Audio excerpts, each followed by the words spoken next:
Welcome to Season 2 of Atlantic Canada's Hydrogen Future. This podcast is presented by the Atlantic Hydrogen Alliance in partnership with Reimagine Energy. The Alliance is a not-for-profit organization working to develop a thriving, low-carbon hydrogen sector in Atlantic Canada. I'm Derek Estabrook, Executive Director of the Alliance, and your host for this season. Today, we're diving into the energy transition in Western Europe, a key region driving global hydrogen demand. While some skeptics may question the economics and the applications for renewable hydrogen, other people believe that a renewables plus hydrogen economy is not only possible, but essential for a global low-carbon energy system. Erik Rakhou, my guest today, is one of those people. He's the founder of Rakhou Associates. He's also a former Boston Consulting Group consultant and co-author of Touching Hydrogen Future, a book about what a future global hydrogen economy might actually look like. Erik advises clients on energy infrastructure, hydrogen, and how power and gas systems connect. His mission is simple to say, perhaps harder to do: help the world get to net zero. Erik, welcome to the podcast.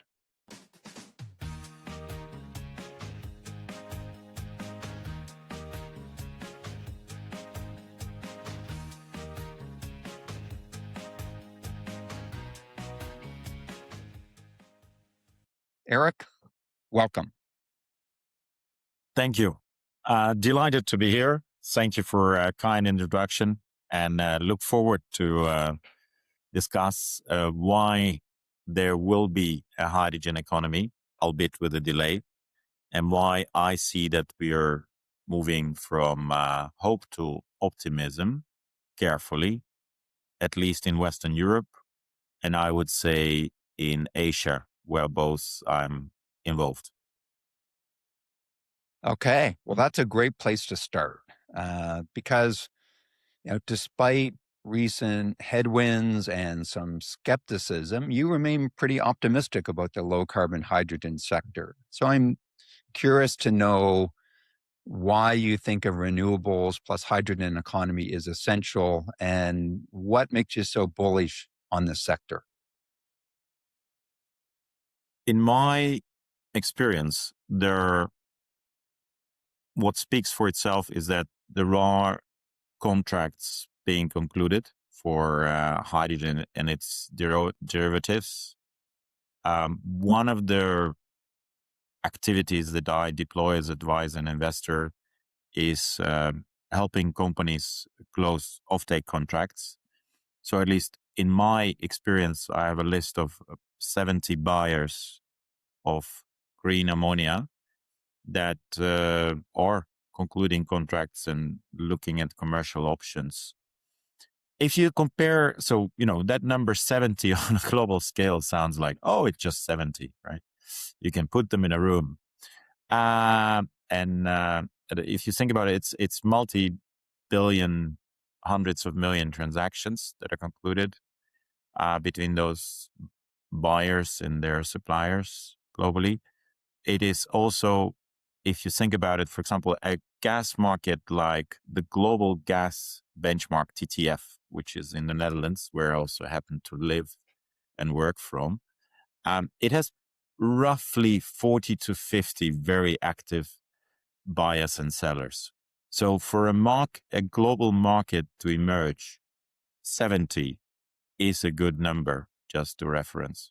Because I think also gas market is a good proxy for how their global hydrogen may develop. So what is that demand then for that hydrogen economy? How do I define a hydrogen economy? For me, a hydrogen economy is a world where part of the oil and gas demand that we have now, and possibly part of the coal demand, is replaced by hydrogen and its derivatives. And the world is on a pathway to do that through a number of use cases. So we see marine. So there are vessels on order that will use methanol and will use ammonia, both derivatives of hydrogen. we see that in transportation, in some markets, there is, let's say, where frequent users, we see cars and trucks and trains being used. It's always not the main case as electrification proceeds, but there is a case. And then we see things like power generation. For example, currently in Germany, a hydrogen ready and CCS ready power generation is being discussed. We see also high temperature heat that is hard to abate. That's where parties look at into hydrogen. And then we see chemical refining and fertilizer industry that are also actively looking to hydrogen, and also European rules, in as an example, are helping them to have an ambitious target to implement that. So all these use cases together make for a hydrogen economy partially replacing the fossil fuels. So the drivers haven't disappeared. The only thing that did happen globally over the last 2 years is that immense focus on sustainability has gone to the background for many companies. And it's much more about sovereignty and security and then economics. And if you take those together, hydrogen is still a really interesting option to help to be both energy secure and sovereign when and if we start investing today so that we can benefit from learning curves and economics. Right. Yeah. It's interesting to me that despite some of these headwinds, the International Energy Agency's 2025 Global Hydrogen Review shows some pretty encouraging signs, like the number of projects that reached final investment decision grew by about 20% last year. Low emissions hydrogen production has increased by about 60% in the last 4 years, and installed electrolyzer capacity grew ninefold between 2021 and 2025. And even from an investment standpoint, the amount of investment in electrolyzers and CCUS projects increased from about $500 million back in 2021 to almost $8 billion last year. So, that is a lot of progress. Yet many projects still seem to struggle to get to a final investment decision. So I'm interested to know, in Europe, what do you think is stopping these projects from getting shovels in the ground?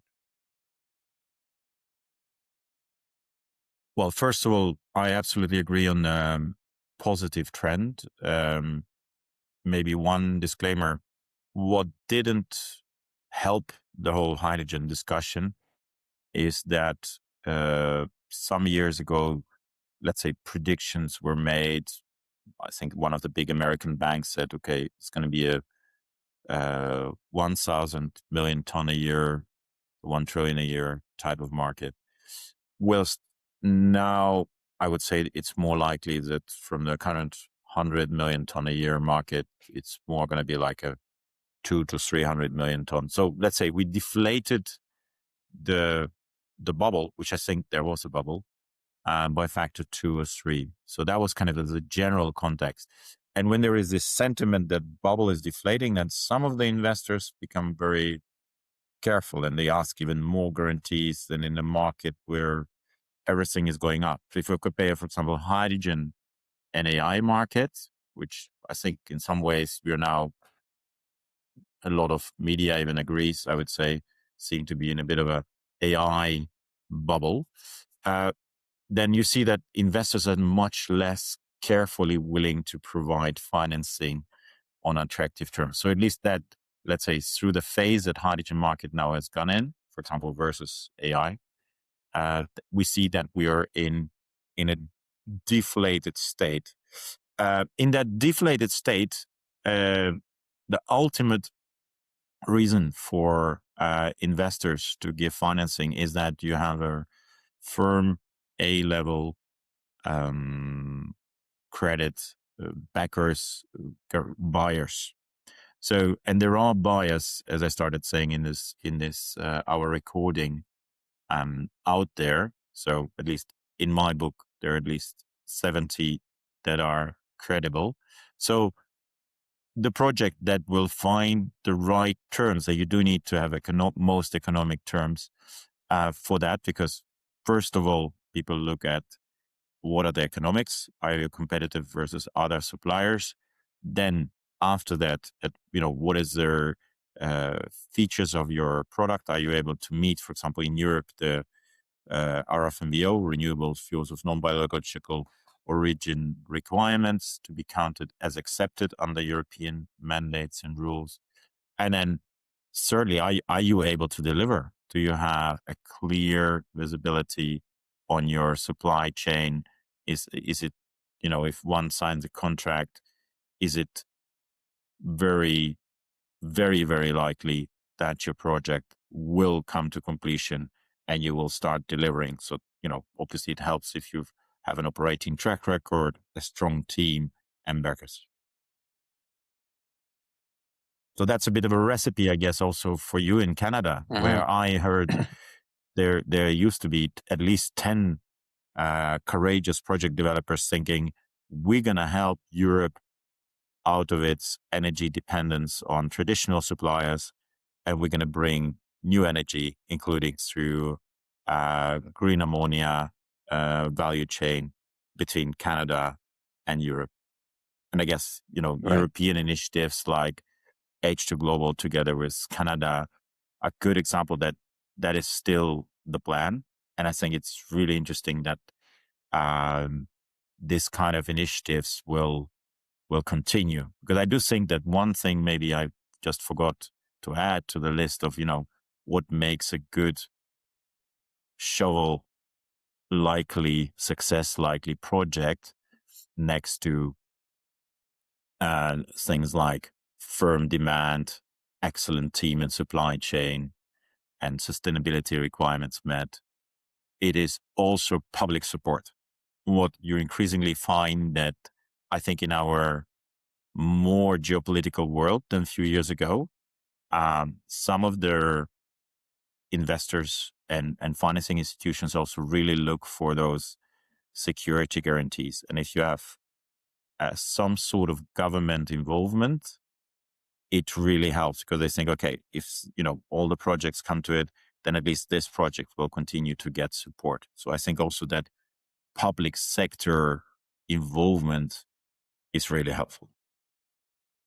Interesting. So here in Atlantic Canada, we often talk about the chicken and egg dilemma. And the dilemma is that hydrogen demand would grow if there was more supply, and supply would grow if there was more demand. So I'm just curious to know, in Europe today, what's the real barrier? You think, is it the chicken, is it the egg, or is it something else entirely? I think maybe to unpack this question, and just think. So let's do a very, very simple exercise. Let's imagine you and I, Derek, we're sitting in a beautiful place overlooking a place in Canada with strong hydro, so very cheap power, and somehow we have some hectares of land, maybe 100 or so, and we have access to it, and we are discussing together, like, should we start a hydrogen ammonia export project? You could argue something of a similar dilemmas exist elsewhere in the world. There is, for example, live auctions. I think they're about to conclude in Oman, where between 100 and 300 square kilometers are being auctioned to developers so that they can create hydrogen or its derivatives and bring somewhere to the world. There are similar things being thought about in Mauritania and some other places in the world. So let's say we're having that discussion, like, should we start investing our time in that? I think if we then start unpacking it, we first thing we will look to and say, at least a few years ago, we probably would have hired a really great engineering team, started making design, started asking for permits, and And then once we kind of were sure that, okay, we have a really cool design, we know how we are building it, we'd start going to conferences, tell people about it. And that's exactly what we saw happening. And then we started, okay, now I'm almost, I know that I can launch my all the technical stuff, and permits look really good. You know what? Now I'm going to try and call some off-takers. And then we were suddenly discovering that off-takers were not that easy at certain price levels. And they were also not very clear what was the pricing model, and because maybe it was better for them to wait, till the technology cost came further down. Maybe there was also suddenly the fossil energy has become again much cheaper again. So the alternatives were not as pressing. They were also getting much more time. The urgency to decarbonize became less. So suddenly the boards of the buyers are like, well, I'm not sure I actually want to sign already something. And then suddenly all these beautiful developments were running into a problem. Now, in this new world where you and I sit, the very first thing we would do is probably first we would use AI and skip all the engineering and just create a bit of a concept. And you can do quite a reasonable feasibility study with use of AI. I've done that in Poland for a small project. And then I gave it to engineers and said, like, wow, that's a really cool feasibility study. Said, well, we've written it using AI. So just to have a concept, because the very next thing you would do is actually start calling energy buyers for companies. And at least in my case, in the project I've done in Poland, I have secured 2 letters of intent from 2 big energy utilities in Europe. And then we started looking at the project and economics further. We eventually decided to abandon that project in Europe, actually, as an example, because the economics on European level didn't work out, because at that state, gas price versus hydrogen and locally produced power didn't work out. But we, at least as a model, did start with concept at low cost, then off-takers, and then dive into further detail. And I think that's what we would also do between you and I in Canada. We would do the concept, we would start going through off-takers, and only afterwards we would start investing millions in development. So does it give you a bit of sense over my vision on chicken and egg? It does. It does. Thanks for that. And maybe it's a good segue into talking a bit about the elephant in the room, which is around price. So, I mean, you talked about just the reality that over the last couple of years, demand for renewable hydrogen has cooled somewhat as energy affordability and security and geopolitical tensions have kind of taken center stage. And there seems to often be a pretty big price gap between the price that renewable hydrogen producers need to make their projects work and the price that customers are actually prepared to pay. So I'm just curious whether you think this price gap is the real barrier to accelerating the market, and if it is a real barrier, how do you think we can close it? I think from the European perspective, kind of one of the examples of a benchmark is all the time implicitly. So let's take the, green ammonia market. So on one side, there is the gray ammonia, which is created where one of the main price drivers is natural gas. Because that's kind of where the hydrogen is made, and then through transformation, you move to ammonia. Where the green ammonia would be European emission trading system carbon price plus gray ammonia. And then plus some sort of premium to strategically already enter market now before the full market develops. And then you would compare that against what other global initiatives are able to offer. So for example, if we were constructing our virtual Canadian Derek and Erik initiative, we would need to see what could we, let's say, get to, I'm just making up numbers here, but let's say roughly, say 700 euro per ton ammonia, green ammonia, free on board. Could we get to such a number based on Canadian ecosystem, access to hydropower. I think we may be able to get there if we had that access to excessive hydropower and very, most advanced de-risked engineering. Maybe we would even collaborate not just with, let's say we do a global competition for technology provision, and we would probably be open to participation of some of the Chinese players. That's no problem, as long as the software that we would operate on the equipment probably be Canadian or European. So I don't mind buying hardware, but I would like to retain sovereign control.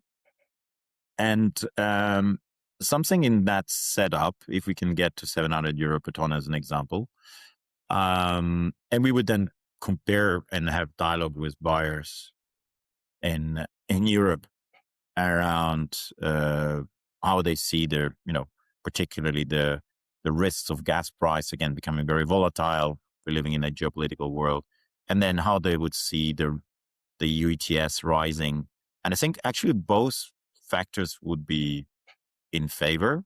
And then there is the penalty prices that some of the buyers may get eventually when the varied European rules, be it for marine sector, be it for transportation, be it for the industrial implementation of renewable energy directive, get implemented. Those would also push the buyers to sign.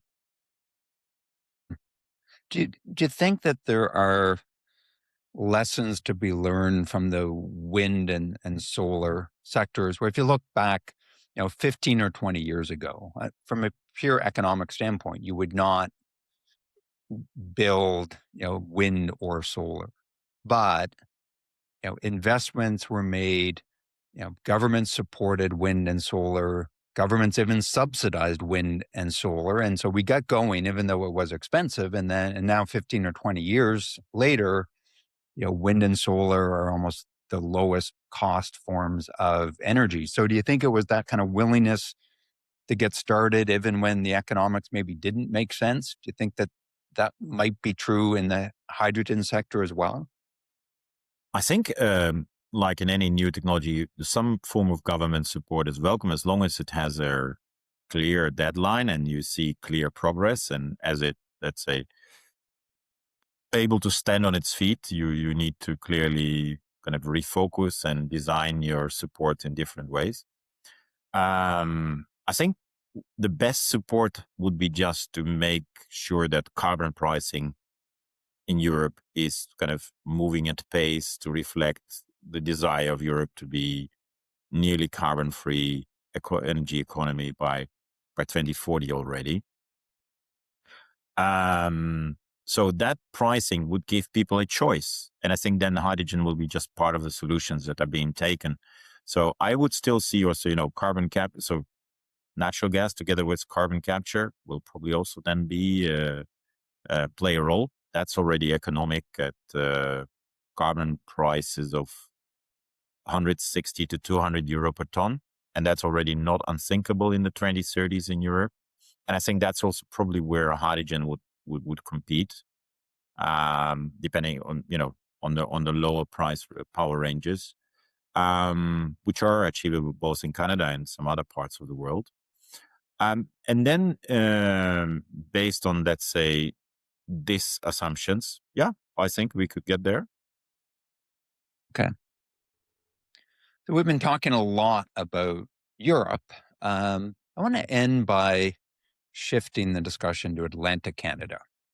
Now, our region has, I think, some pretty important advantages in the renewable hydrogen sector.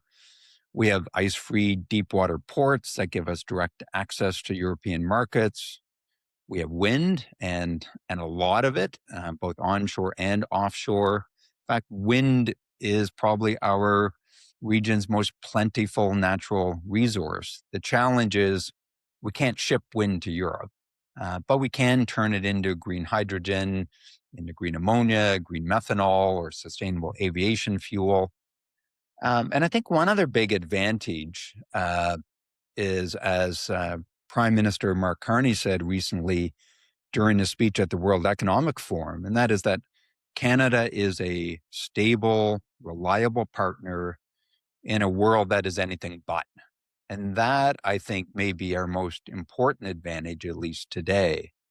So I'm interested in your thoughts about what we should be thinking about in Atlantic Canada as we start building export and domestic hydrogen markets. So I'll put on my consulting shoes. So if I was kind of given this assignment by Mark Carney and you there, how do we, as Canada? So the very first thing is I would probably go to the global buyers. So kind of this, let's say up to 70 ones who already bought. And I would ask them a very simple question. So now you have the opportunity to buy from, say, X number of geographies or a portfolio. Each of them has, different features. This one country, you don't even have to name it Canada, but just say this one country has A level historical reliability. How much premium versus the cheapest country in the list are you willing to pay for your green energy supply over the Atlantic? And I suspect, but that's my gut feel, that you will get, this is, based just on me being in the market. It's not yet founded on so I haven't conducted such a questionnaire yet, but my answer would be 15%. So let's say people are willing to consider reliability, but probably the real tolerance for price difference is something like, at least for things like green ammonia, I think is somewhere in the range of 15%. So now let's say on that 700 euro per ton. So, that would mean that you can charge maybe even 800 euro a ton, right? For something coming out of Canada. But that's probably the maximum of it, right? And obviously it's that 700 under border kind of move down, then your price would need to move down as well. So I think reliability is a really strong word, but what I am finding, and people want it, but so far, at least commercially, unless governments start imposing sorts of rules on this, and I'll come back to it in a moment, then I think that super true thing that people in Europe love Canada and see it as very reliable. Also, just here in Netherlands, some Canadian soldiers actually saved people, during the World War. So there is also, real kind of emotional attachment, at least with the ancestors of current European sisters and citizens. So I think that's all really helpful. But once you really get down to it, companies are willing to price it in a limited way. So what can you do? I mean, I can imagine, so taking a gas market as example. In gas market, there are things like, obligations to hold X amount of storage, and that's, an energy security obligation currently in place in Europe. One can imagine that if we move to strategic importing of hydrogen, we could start thinking of ideas like each company, if they're procuring globally, need to consider that, certain countries, they have at least in their portfolio, and there is at least, I don't know, I just say something like 5 diverse geographic sources of imported energy, right? So we kind of just put it in. I mean, Europeans are great in standardization and rules. Why not include that? And I wouldn't be surprised if, from this summer onwards, Europe will also finally start getting to updating its hydrogen strategy, because frankly, it's been kind of outdated now. There's been a European Court of Auditors report which said, look at it again. So I wouldn't be surprised if we start updating it. And if we start updating it, I think I would imagine that your association also may want to write a letter into consultation about it and say, hey, here are some of the ideas how we would look to it. What I like about Europe is now, I mean, if I look to, for example, consultations about even European energy grids, there is, all the big tech companies from US write letters, and Europe also considers those. So I think definitely my advice to Canadian stakeholders is, once Europe starts kind of looking again at, okay, how do we want to organize, things like hydrogen mechanism, global procurement of hydrogen, come with ideas. And I mean, here's just that one idea, that there is more also public guide on building an international portfolio for the larger players in Europe who buy energy from across the border, including Canada. Right. Okay. Erik, I think that's a really nice way to end this conversation. Thank you very much. And if you enjoyed this conversation, please subscribe to Atlantic Canada's Hydrogen Future wherever you get your podcasts. Share it and tell someone who's thinking about the energy transition and about hydrogen's role in it. We'd also love to hear your thoughts, so you can connect with us on LinkedIn, or you can learn more about our work at atlantichydrogen.ca. Thanks for listening.